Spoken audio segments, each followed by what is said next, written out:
Sesungguhnya Fir'aun telah berbuat sewenang-wenang di muka bumi dan menjadikan penduduknya berpecah belah. Dia bertindak semena-mena, lalim, melampaui batas, lebih mementingkan kehidupan dunia dan berpaling dari ketaatan Rob yang Maha Tinggi. Fir'aun memecah menjadi banyak sekali golongan dan kelompok dan menindas sebagian di antara mereka. Fir'aun menindas Bani Israel yang berasal dari keturunan Nabi Yakub. Saat itu, mereka adalah penduduk bumi terbaik. Mereka berada di bawah kuasa Raja Tiran yang zalim, yang memperbudak dan mempekerjakan mereka untuk pekerjaan-pekerjaan hina. Ada banyak faktor yang melatar belakangi perbuatan raja tersebut. Selain karena kebencian, ada juga faktor ramalan yang beredar pada saat itu. Bani Israel mengalami siksaan dan penyiksaan yang tak terkira. Nabi Musa diutus oleh Allah Subhanahu wa Ta'ala untuk membebaskan Bani Israel, dan telah berulang kali memperingatkan Fir'aun agar membebaskan kaumnya. Namun Fir'aun tetap bersikeras dan menolak. Suatu hari Allah Subhanahu wa Ta'ala memerintahkan Nabi Musa untuk kembali kepada Fir'aun dan menunjukkan mukjizat. Di sana Nabi Musa menunjukkan beberapa mukjizat, termasuk mengubah tongkatnya menjadi ular raksasa dan di tangannya mengeluarkan cahaya. Namun Fir'aun tetap ingkar, dan dari situlah awal mula kehancuran Fir'aun dan pengikutnya. Tentang bagaimana detail kisah lengkapnya serta kelanjutan nasib Fir'aun, dari mana awal mula keangkuhan Fir'aun sampai mengakui dirinya sebagai Tuhan, serta dari mana sumber kekayaan Fir'aun yang sampai penasihatnya saja Qorun bisa membangun istana megah, akan dibahas lengkap di sini. Namun sebelum saya melanjutkan kisahnya, dimohon kepada pemirsa untuk menonton video ini sampai selesai, supaya tidak ada kesalahpahaman dalam memahami isi cerita, serta mohon bantu channel ini semakin berkembang dengan cara subscribe dan berikan like serta komen positifnya. Semoga bantuan pemirsa sekalian menjadi amal jariah dan bernilai pahala di sisinya. Bismillahirrahmanirrahim. Fir'aun menguasai seluruh negeri. Seiring dengan makmurnya negeri Mesir, kekuasaan Fir'aun semakin hari semakin bertambah. Fir'aun berkuasa tanpa ada yang berani menentang, dan dia membuat keputusan sesuka hatinya. Bahkan dengan kesombongannya, dia sampai berani mengaku sebagai Tuhan. Gelar Fir'aun Raja Mesir kuno punya pengaruh besar yang diyakini sebagai seorang yang bertanggung jawab untuk melindungi dunia pada saat itu. Fir'aun bukanlah nama seseorang, melainkan sebutan dalam Al-Quran yang merujuk pada seorang Raja Mesir yang sombong, suka menindas, dan sering melampaui batas, yang hidup ketika Nabi Musa alaihi salam bayi sampai dirinya dibinasakan oleh Allah di Laut Merah. Fir'aun merupakan sebuah gelar bagi raja-raja Mesir yang muncul di era New Kingdom. Pendapat Syekh Abdurrahman As-Sadi mengatakan bahwa Fir'aun merupakan gelar yang diberikan kepada raja-raja Mesir, sebagaimana Raja Babil disebut Namrud, Raja Habasyah disebut An-Najasyi, Raja Yaman disebut Al-Qil, atau Raja Persia yang disebut Kisra, penguasa Roma yang dijuluki Kaisar. Sebutan Fir'aun dalam Al-Quran ini menjurus pada Raja Mesir yang hidup pada tahun 1527 sampai 1407 sebelum Masehi. Fir'aun dikhususkan untuk menyebut penguasa Mesir yang membangkang dan tidak beriman kepada Allah Subhanahu wa Ta'ala, sedangkan yang beriman kepadanya dikenal dengan nama Malik, yang saat itu hidup di zaman Nabi Yusuf alaihi salam. Sebagian ahli sejarah mengatakan bahwa penguasa Mesir pada masa Nabi Yusuf disebut Al-Malik atau Raja, tidak disebut Fir'aun, karena kedua penguasa ini berbeda asal daerahnya. Penguasa Mesir pada masa Nabi Yusuf berasal dari Mesir pesisir, sehingga mudah untuk menerima perubahan. Sedangkan Fir'aun pada masa Nabi Musa berasal dari pedalaman Mesir yang mempunyai watak dan karakter keras serta kolot, dan tidak mudah menerima orang-orang di luar kalangan mereka. Dari keterangan di atas dipahami kenapa penguasa Raja Mesir pada masa Nabi Yusuf percaya kepada Nabi Yusuf dan mengikuti agama Nabi Yusuf, yaitu Islam. kemudian diikuti oleh rakyatnya. Sebagian ahli sejarah menyamakan Fir'aun dengan Mas'ab ibnu Royan. Ada pula yang menyatakan bahwa Fir'aun anaknya Walid ibnu Mas'ab ibnu Royan dari salah satu kaum Ad. Para Fir'aun Mesir kuno memperoleh kekayaan dan membangun kerajaan mereka yang megah melalui berbagai sumber. Beberapa sumber utama kekayaan dan pembangunan kerajaan Fir'aun adalah sumber daya alam. Mesir kuno diberkati dengan sumber daya alam yang melimpah, termasuk emas, tembaga, dan batu mulia yang ditambang dari wilayah gurun dan lembah. Sungai Nil juga menyediakan tanah yang subur untuk pertanian yang menjadi dasar ekonomi Mesir kuno. Air yang sangat penting ini memungkinkan kota-kota tumbuh di tengah gurun. Lonjakan air dan nutrisi itu mengubah lembah Nil menjadi tanah pertanian yang produktif. Menurut Organisasi Pangan dan Pertanian PBB, petani Mesir kuno adalah salah satu kelompok pertama yang melakukan pertanian dalam skala besar, menanam tanaman makanan seperti gandum, serta tanaman industri seperti rami untuk membuat pakaian. Sungai Nil mengalir ke utara sejauh 4.160 mil dari timur tengah Afrika ke Laut Tengah, yang memberikan Mesir kuno tanah subur dan air untuk irigasi. Untuk memaksimalkan pemanfaatan air Sungai Nil, petani Mesir kuno mengembangkan sistem irigasi cekungan. Mereka membangun jaringan tanggul berbahan tanah untuk membentuk cekungan. Kemudian mereka menggali saluran untuk mengarahkan air banjir ke dalam cekungan, di mana air akan menggenang selama sebulan hingga tanah jenuh dan siap untuk ditanami. Selain itu, Sungai Nil dapat dimanfaatkan untuk mengangkut material proyek-proyek konstruksi. Untuk mendapatkan manfaat dari Sungai Nil, orang yang tinggal di tepi sungainya harus mencari cara mengatasi banjir tahunan sungai ini. Untuk memprediksi apakah mereka akan menghadapi banjir yang bisa mengakibatkan panen buruk, orang Mesir kuno membangun nilometer atau pilar batu dengan tanda menunjukkan tingkat air. Mereka mengembangkan keterampilan dan teknologi baru dari pertanian hingga pembuatan perahu dan kapal. Sungai Nil juga merupakan rute transportasi penting karena memainkan peran sentral dalam peradaban Mesir kuno.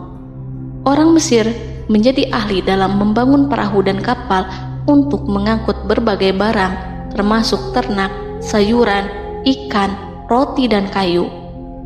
Mesir kuno memiliki perdagangan yang berkembang dengan wilayah Afrika Timur dan Tengah serta Mediterania Timur. Perdagangan ini tidak hanya mencakup barang-barang mewah, tetapi juga bahan pangan dan bahan baku. Fir'aun juga memiliki semua tanah di Mesir dan mengumpulkan pajak dari rakyatnya. Raja Fir'aun juga memperlakukan rakyat dengan kejam tanpa belas kasihan. Ia memeras pajak yang tinggi dan menjadikan kaum Bani Israel sebagai budak kerajaan. Mereka juga menerima upeti dari negara-negara yang dikalahkan atau ingin menjaga hubungan baik dengan Mesir. Bahkan Fir'aun juga memiliki proyek konstruksi untuk membangun struktur megah seperti piramida, kuil, dan monumen yang tidak hanya menunjukkan kekuasaan dan kekayaan mereka, tetapi juga berfungsi sebagai pusat administrasi dan agama. Proyek-proyek ini seringkali menggunakan tenaga kerja dari rakyat yang bekerja selama musim banjir. Kekayaan dan kerajaan megah Fir'aun merupakan hasil dari pengelolaan sumber daya yang efisien, eksploitasi sumber daya alam, dan kebijakan ekonomi yang cerdas. Ini semua mencerminkan kemajuan teknologi, organisasi sosial, dan kekuatan politik Mesir kuno. Kekayaan para Fir'aun Mesir kuno memang sangat luar biasa dan telah menjadi topik penelitian dan kekaguman selama berabad-abad. Fir'aun juga dikenal karena kehidupan mewah mereka. Sebagai penguasa Mesir kuno, Fir'aun hidup dengan kekayaan dan kemewahan yang hampir tak terbayangkan, yang mencerminkan kekuasaan dan status mereka. Mereka menghiasi diri mereka dengan aksesoris yang rumit dan gemerlap, serta mengenakan simbol otoritas dan kekuasaan tradisional.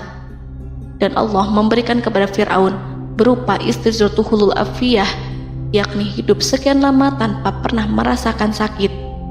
Allah Subhanahu wa Ta'ala mengaruniai Fir'aun untuk bisa hidup selama 400 tahun tanpa sakit.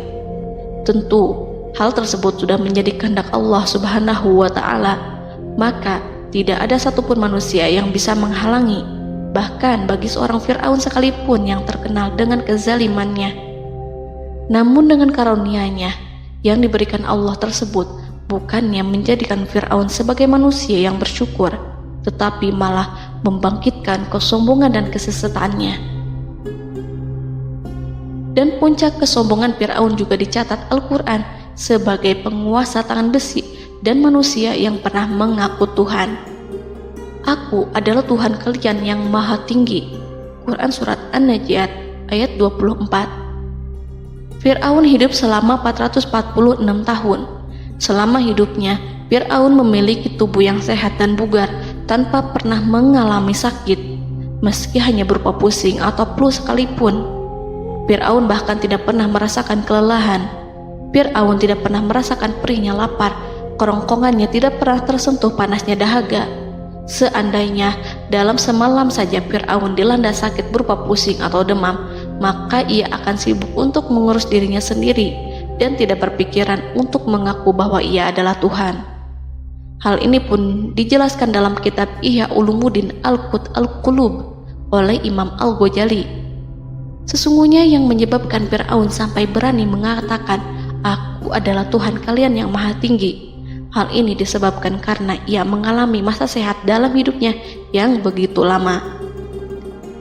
Kekejaman Raja Fir'aun diikuti dengan kesombongannya. Ia enggan bersyukur atas kemakmuran yang dianugerahkan Allah Subhanahu wa Ta'ala. Ia justru menjadikan negeri Mesir penuh dengan kemusyrikan. Sungguh, dia Fir'aun termasuk orang-orang yang berbuat kerusakan, dan kami hendak memberi karunia kepada orang-orang tertindas di bumi, dan hendak menjadikan mereka pemimpin dan menjadikan mereka orang-orang yang mewarisi bumi. Dan kami teguhkan kedudukan mereka di bumi, dan kami perlihatkan kepada Fir'aun dan Haman bersama bala tentaranya apa yang selalu mereka takutkan dari mereka. Surat Al-Qasas ayat 1-6. Haman yang merupakan penasihat dan sekaligus pelaksana proyek pembangunan menara untuk Fir'aun yang ikut berkontribusi dalam kesesatan Fir'aun, dan dia juga yang menjadi aktor utama atas kezaliman Fir'aun yang nantinya memberikan nasihat kepada Fir'aun dan mendorongnya untuk menolak ajaran Nabi Musa alaihi salam. Faktor yang mendorong Fir'aun melakukan tindakan keji ini adalah Bani Israel yang mempelajari suatu hal yang mereka riwayatkan dari Ibrahim, bahwa suatu saat nanti akan lahir seorang anak Bani Israel yang akan menghancurkan kekuasaan Raja Mesir. Berita gembira ini terjadi saat insiden antara Sarah, istri Nabi Ibrahim alaihissalam, dengan Raja Mesir yang saat itu berniat jahat terhadap Sarah. Namun Allah menjaganya. Berita gembira ini santer terdengar di antara Bani Israel. Kaum Kipti juga membicarakan berita ini, hingga sampailah juga ke telinga Fir'aun. Sebagian amir dan orang-orang dekat Fir'aun menyampaikan hal itu kepadanya saat tengah berbincang pada malam hari. Waktu itu Fir'aun langsung menginstruksikan untuk membunuh seluruh anak laki-laki Bani Israel untuk mengantisipasi kelahiran anak yang dimaksud. Tapi apa boleh buat, kewaspadaan sama sekali tidak bisa menghindari takdir. Suatu ketika Fir'aun bermimpi seakan-akan api datang dari arah Baitul Maqdis lalu membakar semua rumah Mesir dan seluruh kaum Kipti. Namun, api tersebut tidak membahayakan Bani Israel. Saat bangun, Fir'aun merasa takut oleh mimpi itu. Ia kemudian mengumpulkan seluruh paranormal dan tukang sihir. Fir'aun bertanya kepada mereka terkait mimpi itu. Mereka berkata, akan lahir seorang bayi laki-laki dari kalangan Bani Israel yang akan menghancurkan penduduk Mesir. Sebab itulah Fir'aun memerintahkan untuk membunuh anak laki-laki dan membiarkan hidup anak perempuan. Fir'aun sangat mewaspadai agar Musa tidak lahir, hingga menunjuk sejumlah laki-laki dan dukun beranak berpatroli memeriksa para wanita hamil dan mendata waktu kelahiran mereka. Jika ada yang melahirkan anak laki-laki, si bayi langsung disembelih oleh para algojo seketika itu juga. Allah berfirman, "Kami mengilhamkan kepada ibu Musa, susuilah dia Musa. Jika engkau khawatir atas keselamatannya, hanyutkanlah dia ke sungai Nil dalam sebuah peti yang mengapung. Janganlah engkau takut dan janganlah pula bersedih. Sesungguhnya kami pastikan mengembalikan kepadamu dan menjadikan sebagai salah seorang rasul." Surat Al-Qasas ayat 7. Pada saat itu, ibu Musa yang bernama Ayah Rika, ada juga yang menyebut Ayah Zakat, merasakan kesedihan yang amat dalam dan sudah mengantisipasi sejak pertama kali mengandung Musa. Kehamilannya ini memang tidak terlihat. Harun lahir pada tahun ketika hukuman mati bagi lelaki tidak berlaku, sementara Musa lahir pada tahun di mana bayi laki-laki harus dibunuh. Saat melahirkan, ibunya mendapat ilham agar Musa kecil diletakkan di dalam peti yang diikat dengan tali. Rumahnya tepat di hulu sungai Nil. Ia menyusui Musa, kemudian ketika khawatir pada seseorang, ia meletakkan Musa di peti itu, lalu dilepaskannya ke lautan, sementara talinya tetap dipegang. Setelah semua orang pergi, ia tarik kembali peti itu. Namun suatu hari, ibu Musa melepaskan peti itu, tetapi dia lupa tidak mengikatnya dengan tali, sehingga peti berisi Musa kecil itu hanyut bersama aliran sungai Nil hingga melintas tepat di depan istana Fir'aun. Selir-selir Fir'aun itu memungut peti dalam kondisi tertutup rapat. Mereka tidak berani membukanya. Peti itu kemudian diletakkan di depan istri Fir'aun, Asiyah binti Muzahim. Ada pendapat yang mengatakan bahwa Asiyah berasal dari Bani Israel dari keturunan Musa. Saat membuka penutup peti dan menyingkap tirai penutupnya, Asiyah melihat wajah Musa kecil memancarkan sinar-sinar nubuah kemuliaan. Begitu melihatnya, Asiyah langsung jatuh hati dan sangat mencintainya. Saat Fir'aun tiba, ia berseru, "Apa ini?" Kemudian ia memerintahkan untuk menyembelihnya, tetapi sang istri meminta agar bayi tersebut diberikan kepadanya. Sang istri berkata, "Dia adalah penyejuk mata hati bagiku dan bagimu." Fir'aun menimpali, "Iya, bagimu, tapi bagiku tidak. Aku tidak memerlukan bayi itu." Petaka memang selaras dengan tutur kata. Kata-kata istri Fir'aun, mudah-mudahan dia bermanfaat kepada kita. Allah memberikan manfaat yang ia harapkan. Di dunia, Allah memberikan hidayah padanya melalui sosok Musa, dan di akhirat, Allah menempatkan dia di surganya karena Musa. Atau kita ambil dia menjadi anak. Keduanya pun mengadopsi Musa karena mereka berdua tidak punya anak. Perkataan Asiyah ini diabadikan dalam Al-Quran surat Al-Qasas ayat 9. Dan berkatalah istri Fir'aun, "Ia adalah penyejuk mata hati bagiku dan bagimu. Janganlah kamu membunuhnya. Mudah-mudahan ia bermanfaat kepada kita atau kita ambil ia menjadi anak." Sedangkan mereka tidak menyadari. Dalam ayat ini Allah Subhanahu wa Ta'ala berfirman yang artinya, sedangkan mereka tidak menyadarinya. Ibnu Katsir menjelaskan maksud dari ayat ini, mereka tidak mengetahui apa yang dikehendaki Allah, bahwa di tangan anak itulah terjadinya kehancuran masa depan Fir'aun dan bala tentaranya. Mereka tidak mengetahui hukuman besar Allah yang dikehendaki terhadap Fir'aun dan pasukannya. Mereka tidak tahu bahwa Allah menakdirkan mereka untuk memungutnya. Saat Musa tinggal di kediaman Fir'aun, pihak keluarga ingin menyusuinya. Namun Musa tidak mau menerima susu wanita manapun. Ia juga tidak mau makan, hingga mereka dibuat bingung karenanya. Mereka berusaha sebisanya untuk memberi Musa makan, namun Musa tidak mau. Seperti yang Allah sampaikan dalam surat Al-Qasas ayat 12. Dan kami cegah dia Musa menyusu kepada perempuan-perempuan yang menyusuinya sebelum itu. Mereka kemudian mengirim Musa bersama para dukun beranak dan sejumlah wanita ke pasar. Mungkin Musa mau menyusu pada seorang wanita di sana. Saat semua orang berdiri di hadapan Musa, saudari Musa melihatnya. Ia tak memperlihatkan sikap seakan-akan mengenal bayi yang sebenarnya adalah adiknya. Mereka kemudian pergi bersama saudari Musa itu ke kediaman Musa. Musa kecil kemudian digendong ibunya untuk menyusui bayi itu. Bayi yang tidak lain adalah anaknya sendiri, langsung menyusu dengan lahap.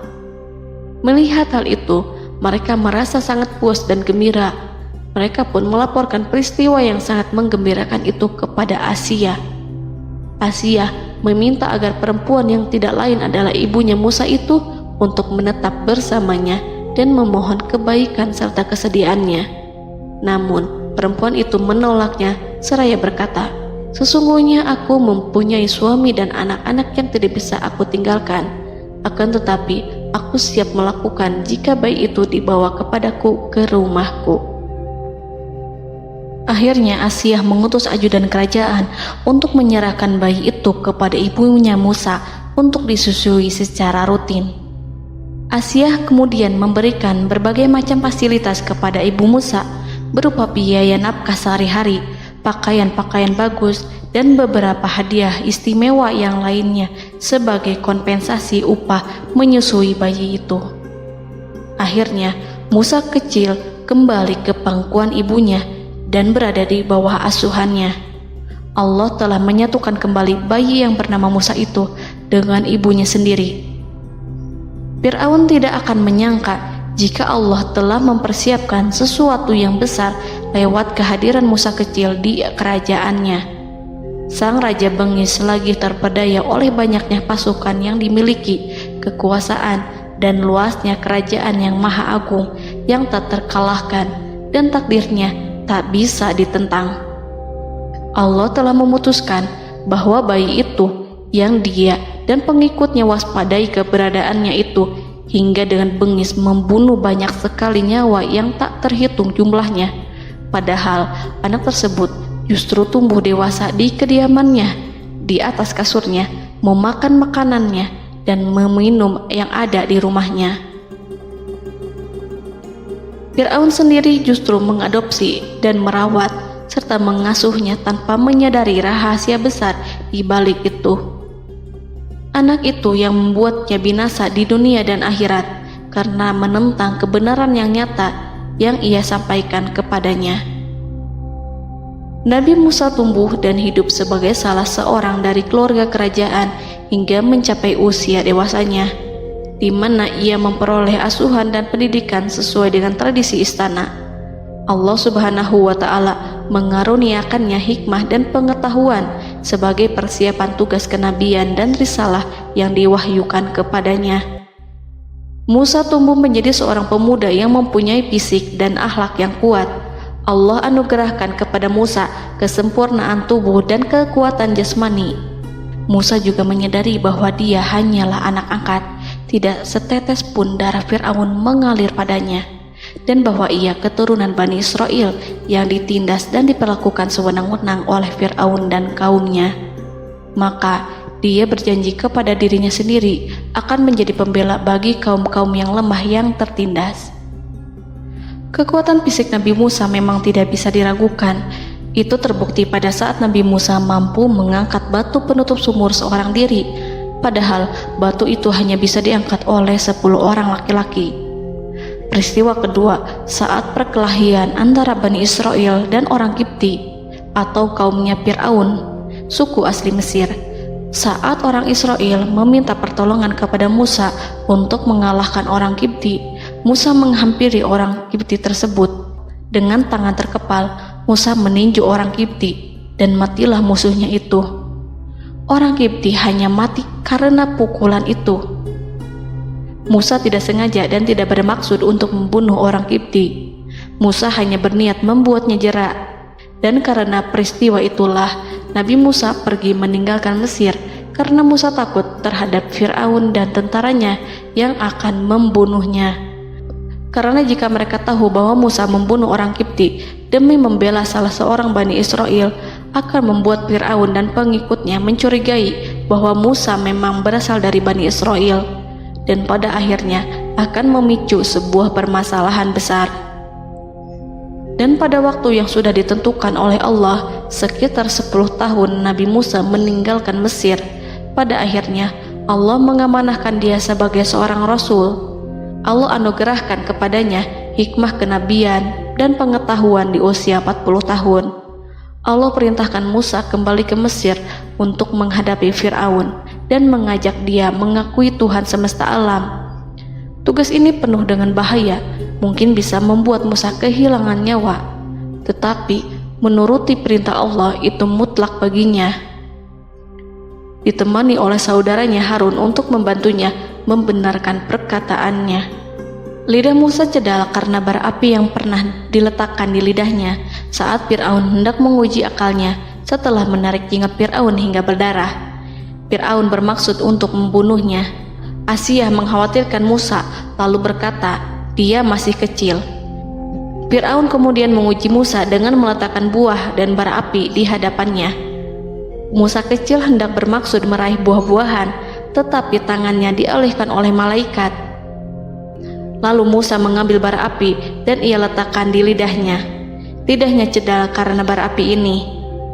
Musa meminta kepada Allah agar kekakuan yang ada di lidahnya dihilangkan sebagian, sebatas agar kata-katanya bisa dipahami, dan tidak meminta untuk dihilangkan secara total, karena para rasul hanya meminta sebatas yang diperlukan. Pergilah kamu kepada Fir'aun, karena dia benar-benar telah melampaui batas, maka berbicaralah kamu berdua kepadanya dengan kata-kata yang lemah lembut. Mudah-mudahan dia sadar atau takut. Quran Surat Toha ayat 42-43. Ini merupakan sifat santun dan kasih sayang serta rahmat Allah terhadap makhluknya, meski Allah mengetahui kekafiran dan kesewenang-wenangan dan kesombongan Fir'aun.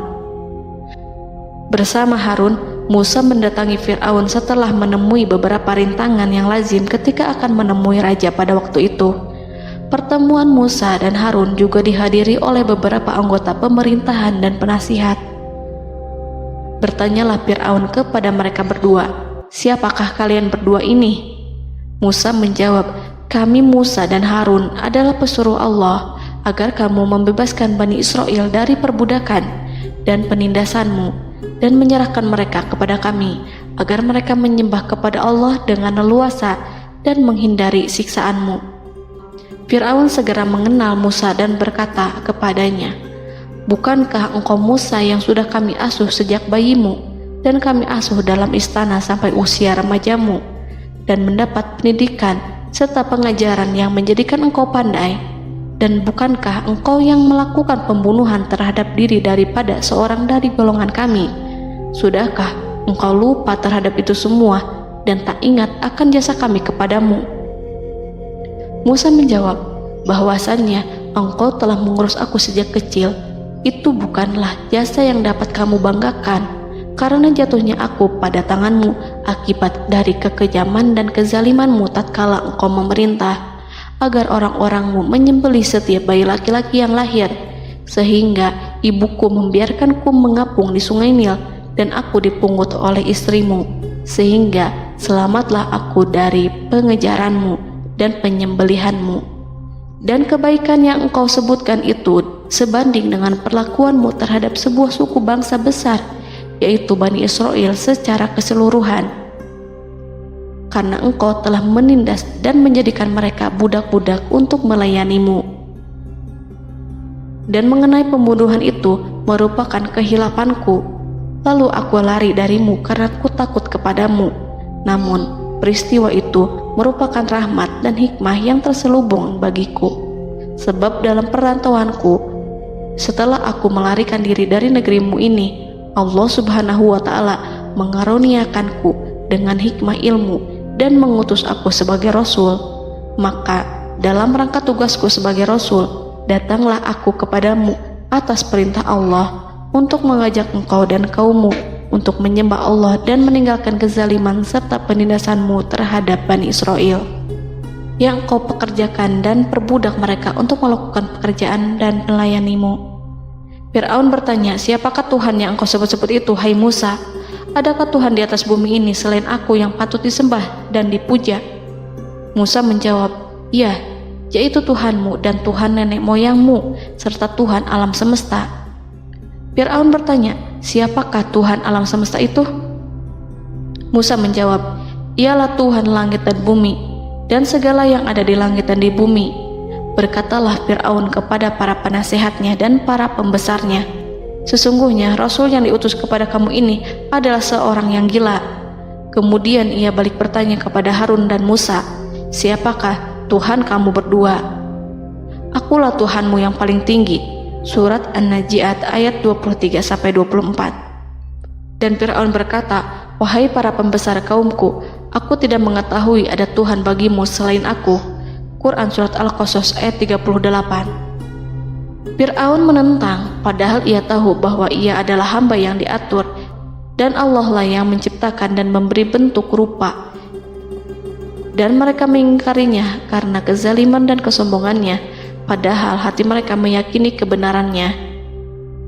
Maka perhatikanlah bagaimana kesudahan orang-orang yang berbuat kerusakan. Quran Surat An-Naml ayat 14. Fir'aun beralih memakai kekuasaan dan wibawa yang ia miliki. Fir'aun berkata, jika engkau menyembah Tuhan selain aku akan memasukkanmu ke dalam penjara. Musa berkata, apakah engkau akan melakukan itu sekalipun aku tunjukkan kepadamu suatu bukti yang nyata? Fir'aun menjawab, tunjukkanlah sesuatu yang nyata itu. Maka Musa melemparkan tongkatnya. Tiba-tiba tongkat itu menjadi ular besar, dan Musa mengeluarkan tangan dari dalam bajunya. Tiba-tiba tangan itu menjadi putih bercahaya. Saking ketakutannya hingga membuat Fir'aun terkena diare, dalam sehari lebih dari 40 kali buang air. Namun Fir'aun sebagai raja yang mengaku Tuhan tentu tidak akan begitu saja menyerah kepada Musa, walaupun telah diperlihatkan 2 mukjizat.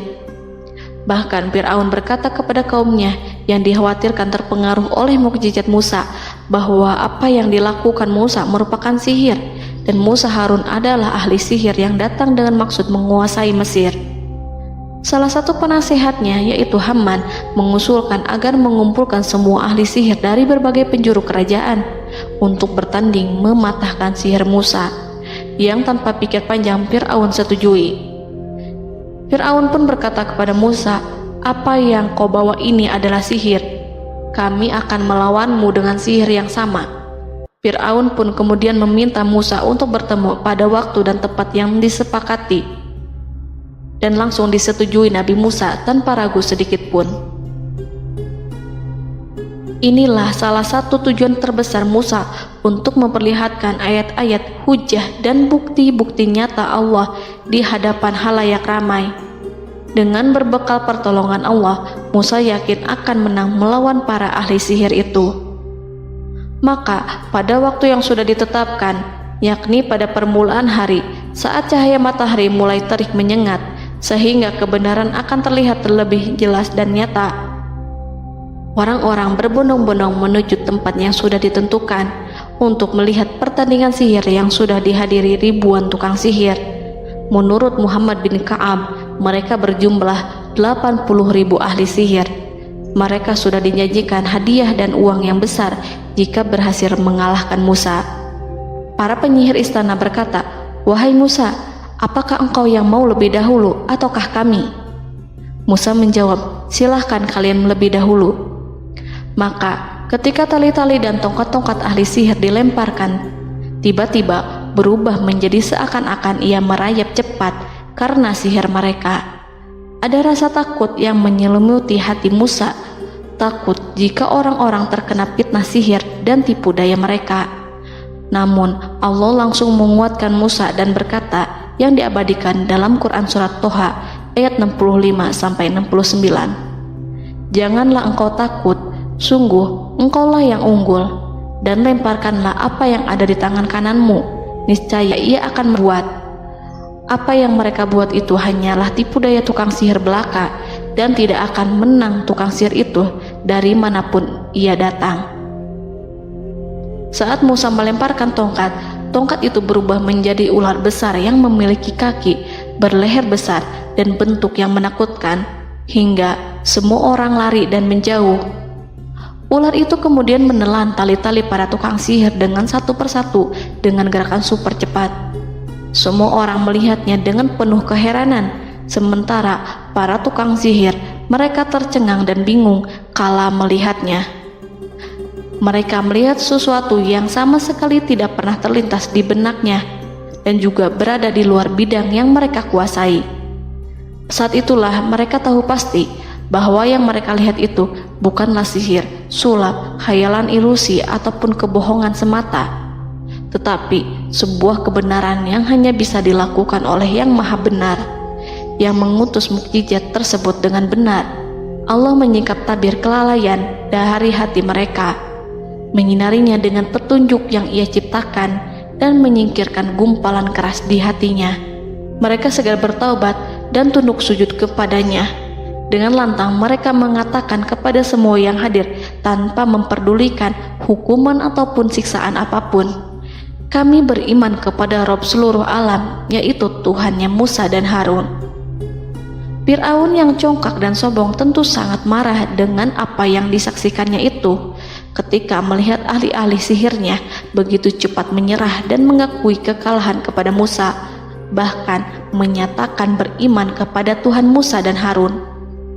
Tindakan itu dianggapnya sebagai pelanggaran terhadap kekuasaannya dan penentangan terhadap ketuhanannya dan merupakan tamparan bagi kewibawaannya.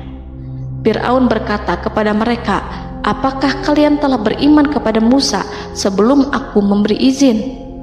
Kenapa kalian tidak terlebih dahulu bermusyawarah kepadaku sebelum melakukan tindakan keji di hadapan rakyatku ini?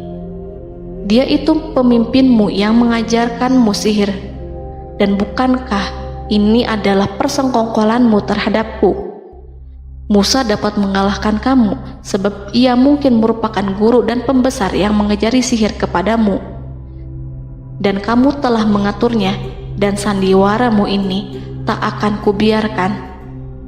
Akan kupotong tangan dan kakimu secara bersilang, dan sungguh aku akan salib kamu pada pangkal pohon kurma sebagai balasan dan hukuman atas pengkhianatanmu ini." Walaupun melihat langsung kebenarannya, Fir'aun tetap tidak percaya. Dia tidak suka keyakinan para penyihir terhadap Musa. Para penyihir itu yang telah mengakui keimanan mereka kepada Allah tak merasa gentar ataupun takut, karena ketika para tukang sihir itu sujud, mereka melihat rumah dan istana-istana di surga yang telah dipersiapkan untuk mereka. Semuanya dirias untuk menyambut kedatangan mereka. Karena itu, mereka tidak peduli dengan ancaman Fir'aun. Setelah peristiwa kekalahan penyihir Fir'aun dengan mukjizat Nabi Musa itu, Fir'aun serta penasihat dan para pembesarnya, termasuk Haman, merencanakan penindasan yang lebih kejam untuk kaum Bani Israel dan merencanakan pembunuhan terhadap Nabi Musa. Fir'aun khawatir jika gerakan Musa tidak diapatahkan akan mengancam kerajaan dan kewibawaannya yang mengaku sebagai Tuhan. Walaupun sudah diingatkan oleh orang mukmin dari kalangan keluarga Fir'aun agar tidak membunuh Nabi Musa dan menyuruh kembali menuju jalan yang benar dan mengingatkan kepada akibat yang buruk yang akan didapati nanti, namun Fir'aun dan penasihatnya tetap berada pada kesesatan. Sebagai balasannya, Allah menghukum Fir'aun dan penduduknya dengan kekeringan dan penyakit yang bertahun-tahun karena menolak Rasulnya. Mereka dilanda banjir bandang, darah yang bercampur dengan seluruh air yang ada. Setiap kali mereka akan mengambil air, baik air sumur ataupun air sungai Nil, pasti akan berubah menjadi darah segar. Serbuan belalang pun tidak bisa mereka hindari. Belalang menghinggapi tanaman hingga tak menyisakan satupun buah, daun ataupun rumput. Serangan hama dan wabah katak juga mengerumuni mereka hingga berjatuhan di makanan, wadah-wadah, sampai-sampai ketika ada yang membuka mulut untuk makan ataupun minum, pasti ada katak yang jatuh di situ. Semua hukuman itu hanya menimpa Fir'aun dan pengikutnya, sama sekali tidak menimpa Nabi Musa dan Bani Israel. Namun mereka tidak belajar ataupun berubah, mereka tetap saja kafir dan hanyut dalam kejahatan. Setiap kali Allah timpakan hukuman kepada Fir'aun dan pengikutnya, mereka bersumpah dan berjanji kepada Musa untuk beriman.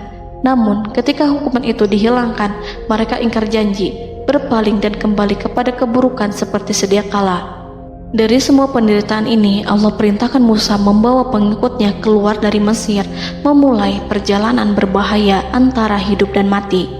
Setelah mengetahui keberangkatan Nabi Musa dan Bani Israel, Fir'aun bersama tentaranya bergerak untuk membantai mereka.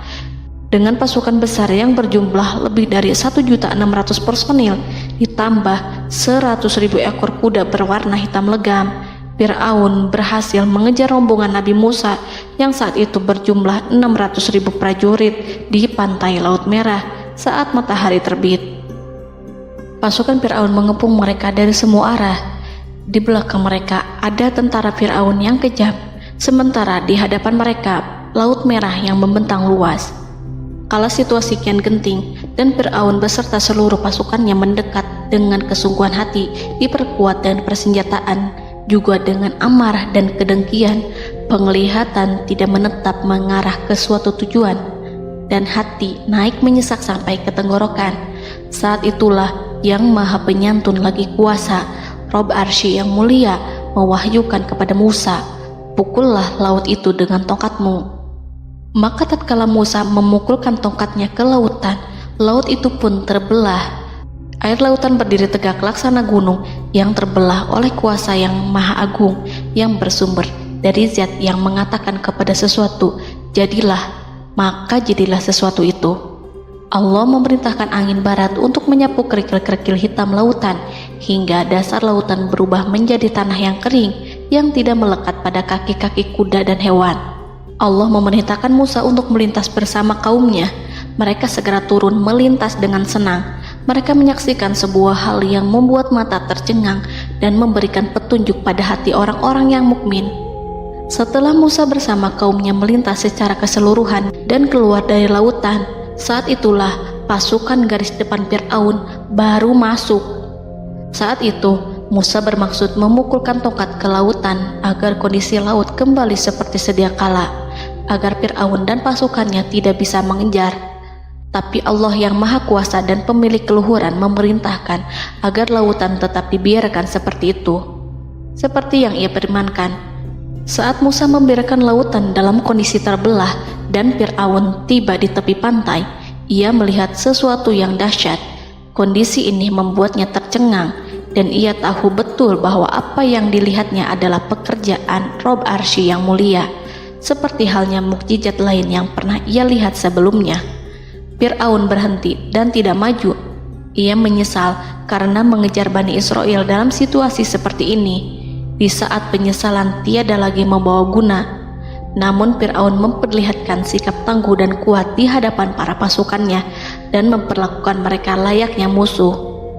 Jiwa kafir dan watak keji Fir'aun mendorong dirinya mengatakan kepada kaum yang ia perdaya hingga patuh dan mengikuti kebatilannya, "Lihatlah bagaimana lautan ini terbelah agar aku bisa mengejar budak-budakku yang melarikan diri dari kekuasaanku, menyimpang dari ketaatanku, dan meninggalkan negeriku." Fir'aun bersembunyi di barisan belakang dengan harapan ia bisa selamat, tapi mustahil ia bisa selamat. Fir'aun terlihat maju mundur. Dan pada kesempatan itu, Jibril menampakkan diri dalam wujud seorang penunggang kuda perawan, lalu melintas di hadapan kuda jantan yang ditunggangi oleh Fir'aun. Kuda yang ditunggangi Fir'aun meringik menghampiri kuda yang ditunggangi Jibril. Fir'aun kemudian masuk ke dalam lautan hingga mendahului kuda dengan tangkas dan cepat. Fir'aun tidak menghindari mara bahaya dari dirinya ataupun mendatangkan manfaat. Mereka segera menyusul hingga semuanya berada di lautan. Setelah bagian depan hendak mencapai tepi, Allah memerintahkan Musa melalui wahyu untuk memukul lautan dengan tongkat. Musa memukul lautan dengan tongkat. Lautan kembali menyatu seperti sedia kala dan menenggelamkan mereka semua. Tak seorang pun yang selamat. Allah menggambarkan tentang bagaimana Fir'aun didengkot orang-orang kafir Kipti tenggelam. Gelombang besar sesekali turun dan sesekali naik membawa Fir'aun. Bani Israel melihatnya dan juga pasukannya, seperti apa siksa dan petaka besar yang Allah timpakan kepadanya dan juga pasukannya, agar Bani Israel senang dan lega. Saat Fir'aun menyaksikan kematian dan mulai sakarat, Ia kembali kepada jalan kebenaran dan bertaubat, serta beriman pada saat keimanan tiada lagi membawa guna. Seperti yang Allah sampaikan dalam ayat yang lain, sesungguhnya orang-orang yang dipastikan mendapat ketetapan Rabb-Mu tidaklah akan beriman meskipun mereka mendapat tanda-tanda kebesaran Allah hingga mereka menyaksikan azab yang pedih. Quran Surat Yunus ayat 96-97. Seperti itulah Musa mendoakan keburukan pada Fir'aun dan golongannya agar harta benda mereka dibinasakan, hati mereka diikat, sehingga mereka tidak akan beriman hingga melihat siksaan yang pedih, yaitu ketika keimanan tidak ada lagi membawa guna bagi mereka, sekaligus sebagai penyesalan bagi mereka. Allah berfirman kepada Musa dan Harun saat keduanya mengucapkan doa tersebut, sungguh telah diperkenankan permohonan kamu berdua. Quran Surat Yunus ayat 89. Siksaan yang ditimpakan kepada Fir'aun dan pasukannya ini merupakan jawaban atas doa Musa dan saudaranya Harun.